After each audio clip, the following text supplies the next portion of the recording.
मेराबपुर में रोज़ानी इबरत जे सॾ ते एकता जी ॾींहं जी मुनासिबत सां रैली कढी वई।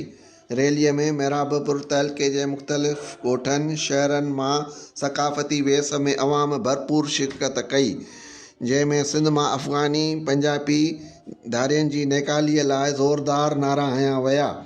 वसीलनि ते कब्ज़े जी सख़्त लफ़्ज़नि में मुज़म्मत कई वई। नौजवाननि तरफ़ां रस्तनि ते डांसूं कयूं वयूं। रैलीअ जे मथां गुल निशावर कया विया। हर हंधि रैलीअ जो भरपूर इस्तक़बाल कयो वियो, जॾहिं त सहाफ़ियुनि तरफ़ां रैलीअ में शरीक अवाम में टोपी अजरक जा तोहफ़ा विरहाया विया। रैली सॼे शहर जे मेन रोडनि रस्तनि तां थींदी वापसि प्रेस क्लब ते इख़्तिताम पज़ीर थी।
अर्जुन उदलाणी, इबरत न्यूज़, तहलको, मेराबपुर।